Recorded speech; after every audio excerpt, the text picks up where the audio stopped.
My YouTube family, कैसे हैं आप सब। उम्मीद है खैरियत से होंगे। अल्लाह ताला आप सबको अपने हिफ्ज़ व ईमान में रखे, आमीन सुम्मा आमीन।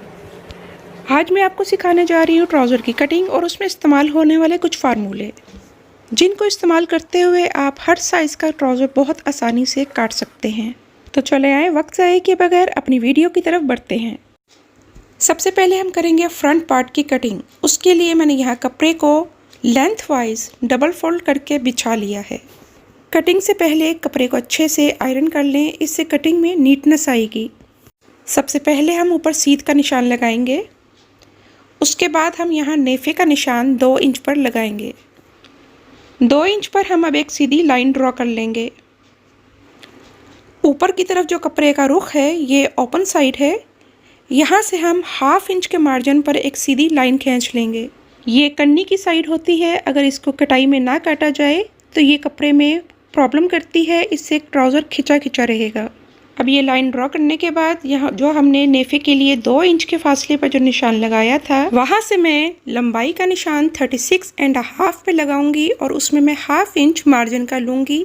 अगर आप बगैर डिज़ाइनिंग के ट्राउज़र बना रहे हैं तो आप 1/2 इंच के बजाय 3 इंच का एक्स्ट्रा मार्जिन लेंगे, जो कि नीचे पाइंचे का फोल्ड का होगा। अब जो मैंने टोटल लंबाई ली थी उसका मैं हाफ़ करूँगी। आपकी जितनी भी लंबाई है आपने उसका हाफ़ करना है। मेरे पास यहाँ हाफ़ करने के बाद जो आ रहा है वो 18.3 इंच है। 36.5 को जब 2 पे डिवाइड करेंगे तो उसका आंसर 18.3 आया है, तो उसका मैंने यहाँ पे सेंटर का निशान लगा लिया। अब इस निशान से नीचे हम 3.5 इंच पर एक निशान लगाएंगे और अब इन दोनों निशानों को सीधा कर लेंगे। एक बार फिर बताती चलूँ, पहले मैंने मिडल का निशान लगाया और उस निशान से नीचे 3.5 इंच पर एक और निशान लगाया। ये निशान घुटने का निशान है। अब जो मेन फार्मूला होता है वो आसन का फार्मूला होता है। उसका आसान तरीका है कि आपने टोटल जो हिप साइज है आपका, उसको 4 से डिवाइड करना है और उसमें 1.5 इंच एक्स्ट्रा ऐड करना है। देखिए मेरे पास यहाँ पर हिप का साइज़ 44 है, उसको मैंने 4 से डिवाइड किया तो मेरे पास आंसर 11 आया। अब जो हमने नेफे का निशान लगाया था उधर से हम 11 इंच पर एक निशान लगाएंगे और सीधी लाइन खींच लेंगे। ये हमारी आसन की लाइन है, उससे नीचे हमारी मिडल की लाइन है और उससे नीचे हमारी नी की लाइन है। आसन के फार्मूले के बाद आता है थाई का फार्मूला। इसके लिए या तो आप थाई का साइज़ लें और उसका हाफ कर लें, लेकिन अगर आप थाई का साइज़ नहीं ले सकते तो आपके पास जो हिप का साइज़ है उसको 3 से डिवाइड कर लें। हिप को 3 से डिवाइड के बाद मेरे पास यहाँ पे 14 इंच आ रहा है, वो मैं इसका निशान लगा लूँगी।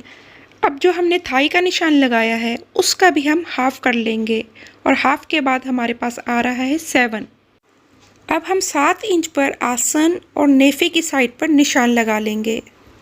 अब हम ऊपर कमर की साइड यानी नेफे की साइड से 2 इंच कम करेंगे, माइनस कर देंगे। देखिए पहले हमने 7 इंच पर निशान लगाया जो टोटल 14 इंच बनता था और 14 का हाफ 7 था। अब 7 इंच पर जो निशान लगाया है उससे हमने दाएं और बाएं जानिब 6-6 इंच पर निशान लगाना है। ये खुद ब खुद ही 2 इंच कम हो जाएगा। आपका कोई भी साइज़ है, मीडियम, स्मॉल, लार्ज, आपने यही फार्मूला अपनाना है। अब हम नीचे पाइंचे की तरफ भी 7 इंच पर निशान लगा लेंगे।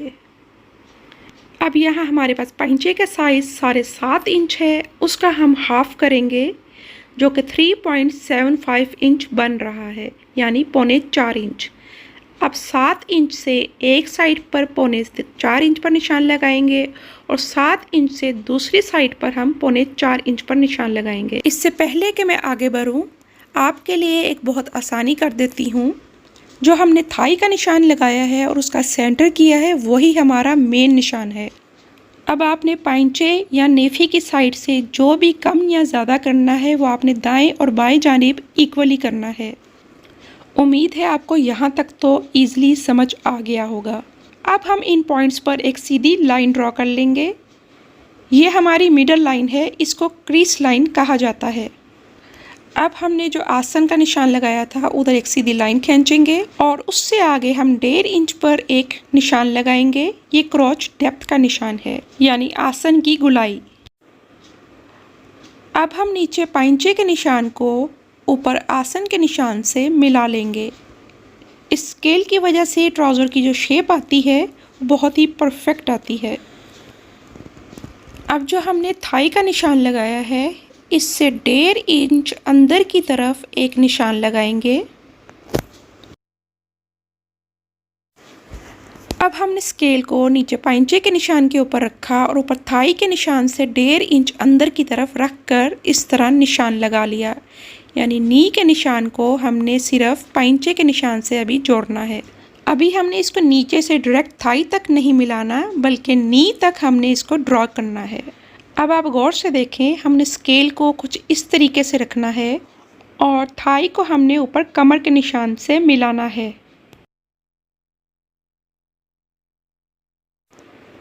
और अब हम फिर स्केल को इस तरह से रखेंगे और नी को थाई से मिलाएंगे और शेप दे देंगे। ये हमारे मेन पॉइंट हैं जिन पर हम कटिंग करेंगे। एक बार फिर से दोहरा देती हूँ।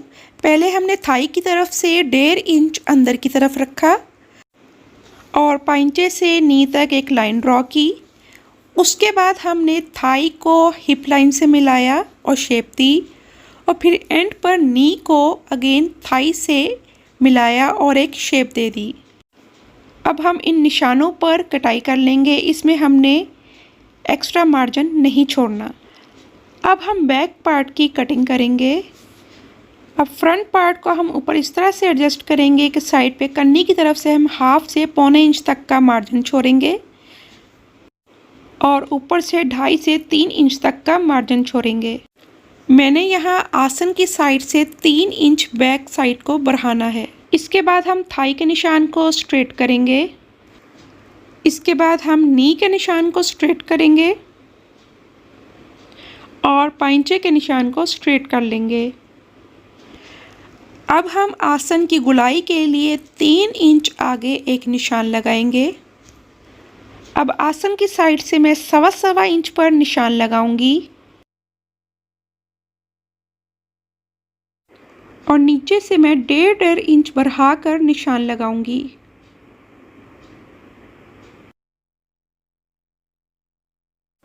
अब इन निशानों को इस तरह से आपस में मिला लें।